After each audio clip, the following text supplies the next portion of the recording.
పుష్ప అనగానే David Warner గారు గుర్తొస్తారు మనకి. రీసెంట్గా ఒక డేవిడ్ వార్నర్ గారు యాక్టింగ్ చేస్తున్నారని ఒక పిక్ లీక్ అవ్వగానే అందరు పుష్ప పుష్ప అన్నారు. బట్ కట్ చేస్తే ఏంటంటే నెక్స్ట్ డే తెలిసింది ఏంటంటే రాబిన్హుడ్లో ఆయన క్యామియో చేస్తున్నారని. సో ఆ క్యామియో వెనకాల ఏంటి సీక్రెట్ ఏంటి, ఎలా ఉండబోతుంది ఆ క్యారెక్టర్, ఆ చాయిస్ ఎవరిది? David Warner. బేసిక్గా ఇది టైం వచ్చినప్పుడు రివీల్ చేస్తాం. గుర్తులేదు మర్చిపోయాను. అండ్ ఈ సినిమాలో మీరు ట్రంప్ కార్డ్ అంటున్నారు, ఒక సాంగ్, ఐటమ్ సాంగ్ కేతికా గారితో చేయించినట్టున్నారు. సో ఎప్పుడు రిలీజ్ చేస్తున్నారు ఆ సాంగ్? మీ టీం కూడా చాలా కాన్ఫిడెంట్గా చెప్తున్నారు ఆ సాంగ్ గురించి. సో అది బేసిక్గా అది ఒక స్పెషల్ కాన్సెప్ట్ సాంగ్ అండి. సగం ఐటమ్ సాంగ్ ఉంటుంది, సగం హీరో హీరోయిన్తో ఉంటుందండి. సో అది ఒకసారి అందరితో డిస్కస్ చేసి ఎప్పుడు రిలీజ్ చేస్తే బెటర్ అని దాన్ని బట్టి ఇస్తామండి.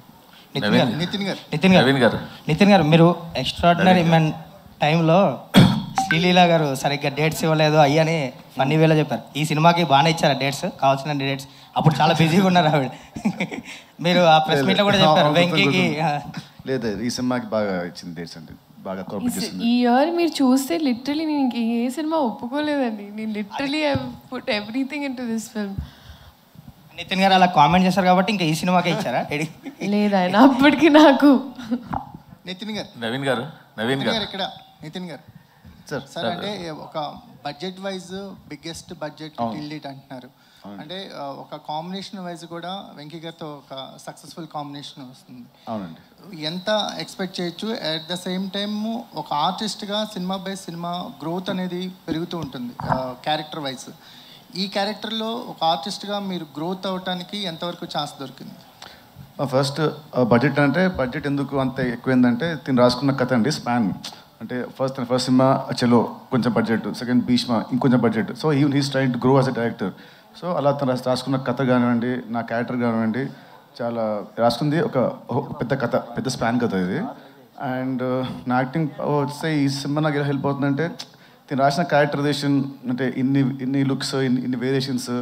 అండ్ భీష్మ కంటే దీంట్లో more comedy and more heroism and more stronger story and more stronger visuals అన్నీ ఉంటాయి. సో అలాంటి. శ్రీలీల గారు హాయ్ అండి. శుభోదయం. ఓకే, మీకు క్యారెక్టర్ పరంగా కొంచెం చూజీగా ఉండి స్క్రిప్ట్ మీద వర్క్ చేస్తున్నాను అన్నారు కదా. ఒక ఆర్టిస్ట్గా ఈ సినిమా చాలా మీకు మంచి పేరు తెస్తుంది. అంటే డ్యాన్సింగ్ క్వీన్ అనేది డ్యాన్సెస్లో మీరు ఎంత పాపులరో తెలుసు. ఆర్టిస్ట్ పరంగా కూడా ఇది నెక్స్ట్ లెవెల్కి తీసుకెళ్ళే అవుతుందని వెంకీ గారు ఒక హింట్ ఇచ్చారు. ఏదైనా ఆ పాయింట్ గురించి ఎలాబరేట్ చేస్తారా?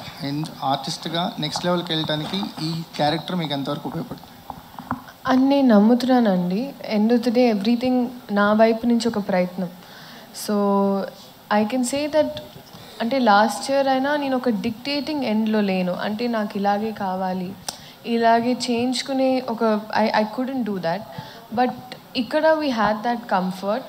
అండ్ ఇప్పుడు నేను అట్లీస్ట్ చెప్తే కొంచెం ఇన్పుట్స్ తీసుకుంటారు, what they can understand. So ఆ పరంగా నేను చెప్పానని నేను నమ్ముతున్నాను. December 25th మీరే చెప్పాలి, నాకు ఫోన్ చేయండి తర్వాత. నవీన్ గారు అంటే నేను అంటే పుష్ప గురించి ఏం అడగట్లేదు, పుష్ప డీటెయిల్స్ ఆ డిస్ప్యూట్లు అవన్నీ అక్కర్లేదు. కానీ ఒక్కటే చెప్పండి, ఆ రన్ టైం మీద ఎక్కువగా వినిపిస్తుంది 3 గంటల 20 నిమిషాలు అని చెప్పి, అది కరెక్టా కాదా? అంతే, అంతకన్నా ఏం అక్కర్లేదు. ఏం ఇబ్బంది లేదండి.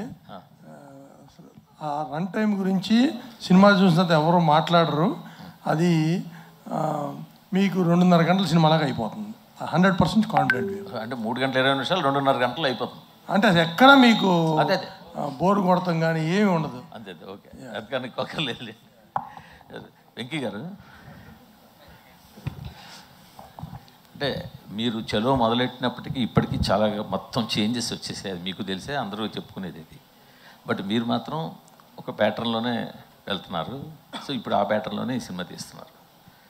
బట్ జనాలు చూస్తుంటే వాళ్ళు రెగ్యులర్ ప్యాటర్న్ సినిమాని అంత దగ్గరగా తీసుకుంటున్నట్టు లేదు. కంటిన్యూ వస్తున్న సినిమాలు, ఈ మధ్యకాలంలో వస్తున్న సినిమాలు అన్నీ చూస్తుంటే రెగ్యులర్ ప్యాటర్న్ సినిమాలని అంత యాక్సెప్ట్ చేసినట్టు కనిపించట్లేదు. సో మీ ధైర్యం ఏంటి ఈ సినిమా మీద? సో ఫస్ట్ ఆఫ్ ఆల్ మీరు అంటే సినిమా నుంచి ఇంకా మేమేం కంటెంట్ బయటకు వెళ్ళలేదండి. రేపు మీరు సినిమా చూసిన తర్వాత మీరు రెగ్యులర్ ప్యాటర్న్ అనుకుంటే డెఫినెట్గా నా నెంబర్ మీ దగ్గర ఉంది. లేదు, నేను స్క్రీన్ ప్లే వైజ్ చాలా ఎగ్జైటెడ్గా ఉన్నానండి సినిమా. అసలు స్క్రీన్ ప్లే వైజ్ చాలా ఎక్సైటెడ్గా ఉన్నాను. అండ్ నేను బిలీవ్ చేసేది ఏంటంటే డెఫినెట్గా ప్రెడిక్టబుల్గా ఉండదు అండ్ రెగ్యులర్గా అసలు ఉండదండి. శ్రీలీల గారు, యాక్చువల్లీ ఈ మూవీలో నితిన్ గారు దొంగతనాలు చేస్తుంటారు కదా, ఒకవేళ ఆయన సీనియర్ ఆర్టిస్ట్ మీకంటే కాబట్టి ఆయన నుంచి ఏదన్నా స్టీల్ చేయాలనుకుంటే ఏం చేస్తారు? Lot of things. But I think he's a very, very patient person and very sweet smile. So he didn't do. And సినిమాలో stole my heart, but it's okay.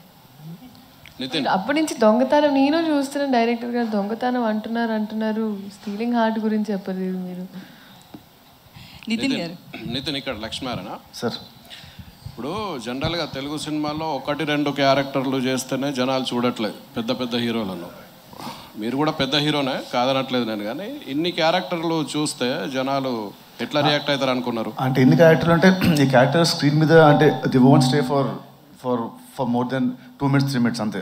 అంటే సినిమా అంతా దీంట్లో ఉన్న క్యారెక్టర్స్లో ఆ దొంగతనం వెళ్ళినప్పుడు చిన్న ఒక 2 minutes ఉంటుంది అంతే. అంటే ఆల్మోస్ట్ ఆల్ ద లుక్స్. చాలామంది అంటే ముక్కు మొహం తెలియని హీరోలు కూడా ప్యాన్ ఇండియా సినిమాలు చేస్తున్నారు. మీరు ఇంత పెద్ద హీరో ఏమిటి ప్యాన్ ఇండియా సినిమా ఎందుకు చేయట్లేదు? రాసి పెట్టుకుంటే ఎప్పుడు అవుతుంది. సపరేట్గా ప్లాన్ చేసి ఉంటే అది సెట్ అవ్వదు. అలాంటి స్టోరీ రావాలి, అలాంటి డైరెక్టర్ రావాలి, అన్ని సెట్ అవ్వాలి. So I leave it to the destiny. Robin hood సినిమాలో నితిన్ ఇంకో లెవెల్కి వెళ్ళడానికి అవకాశం ఉందా ఈ సినిమా తర్వాత? అది వెంకీ చెప్పాలి. చెప్పండి సార్. జెన్యున్గా మాట్లాడుకుంటే ఎవరిని అడిగినా ఇంకో లెవెల్ వెళ్ళే అవకాశం ఉందని అంటారు కదండి.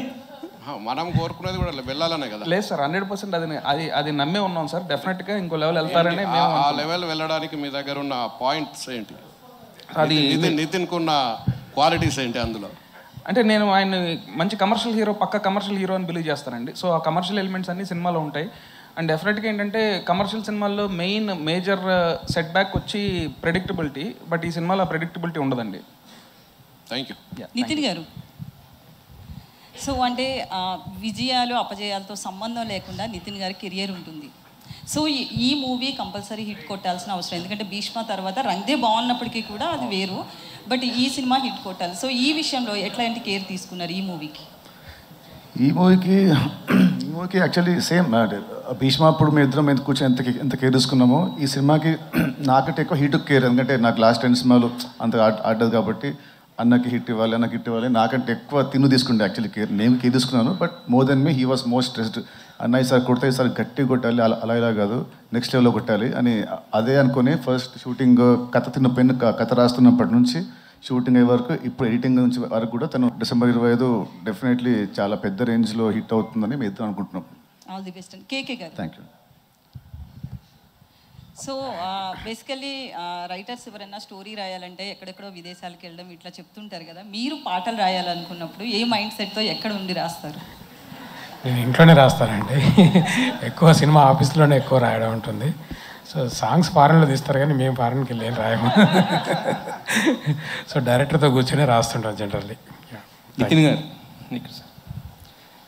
అంటే మీరు పవన్ కళ్యాణ్ గారికి ఎంత పెద్ద ఫ్యాన్ చెప్పక్కర్లేదు. మీ సినిమాలకు ఆయన వచ్చిన ప్రతిసారి కూడా మీరు పెద్ద విజయాలే దక్కించుకున్నారు. గుండె జారిగల్లంత అయింది, ఇష్క్, వీటన్నిటికీ కూడా చాలా గ్యాప్ వచ్చింది. మధ్యలో కూడా ఆయన పిలవడం కుదరలేదు, రకరకాల కారణాలు. బట్ ఇప్పుడు అవైలబిలిటీ కూడా ఉంది, ఎందుకంటే ప్రొడ్యూసర్స్ కూడా వాళ్ళతో ఉన్న ర్యాప్ బట్టి. మరి ఈ సినిమా రిలీజ్ ఈవెంట్ కానీ ఎందుకంటే మీ గుడ్ వైబ్ అది కాబట్టి, మీ పవర్ వైబ్ అది కాబట్టి ఏమైనా పిలిచే అవకాశం ఏమైనా ఉంటుందా? So definitely function date fix అయితే ఒకసారి రవి గారు, నవీన్ గారు ముగ్గురు మీద కలిసి మాట్లాడతాము. తను ఫ్రీ ఉంటే చూద్దాం. తను if he's busy then we can't force him కదండి. శ్రీలీల గారు, ఇప్పుడు అందరూ రాబిన్ హుడ్ అనేది ఈ ఫంక్షన్ జరుగుతుంది, ఇంతకుముందు యాంకర్ గారు చెప్పినట్టు కూడా. బట్ ఇప్పుడు ఆవిడ పిలవడం కూడా కిసిక్కు దెబ్బలు పడతాయి. ఈవెన్ నితిన్ గారు అయితే పాట కూడా పాడుతున్నారు. సో ఆ రేంజ్లో అది ఉంది. అది బయటంతా అదే హల్చల్ నడుస్తుంది. బట్ దానికి సమంత గారు కూడా రిప్లై ఇచ్చారు యాక్చువల్లీ, ఆవిడ స్టోరీలో పెట్టి మరి క్వీన్ అని చెప్పేసి. సో ఎలా అనిపించింది ఆవిడ దగ్గర నుంచి? ఇంతకుముందు ఫస్ట్ పార్ట్లో ఆవిడ చేసింది, ఇప్పుడు మీరు చేశారు. వెరీ వెరీ గ్రేట్ఫుల్ అండి. And such a wonderful person. నిజంగా ఎక్కడో బికాజ్ ఐ వాజ్ ఆబ్వియస్లీ కొంచెం nervous and all of that. And అలా సపోర్ట్ చేసి it really meant a lot. అందుకే నేను కింద విత్ ఓ అంటా వాజ్ బ్లెస్సింగ్స్ అని పెట్టాను. సార్ వెంకీ గారు, సార్ అంటే దీంట్లో యాక్చువల్గా మీ స్ట్రెంగ్త్తో ఎక్కువ ఎంటర్టైన్మెంట్ అనేది అందరికీ తెలిసింది, ఎందుకంటే 2 సినిమాలు ప్రూవ్ చేసింది. బట్ దీంట్లో మోర్ స్టైలిష్గా కనిపిస్తున్నారు నితిన్ గారు. అండ్ యాక్షన్ మీద ఎక్కువ ఫోకస్ చేసినట్టుంది. ఆ రాబిన్ హుడ్ టైటిల్ దగ్గర నుంచి ఎవ్రీథింగ్ కూడా ఒక యాక్షన్ ఓరియంటెడ్ ప్యాక్డ్ ఫిల్మ్ కింద కనిపిస్తుంది. సో దీంట్లో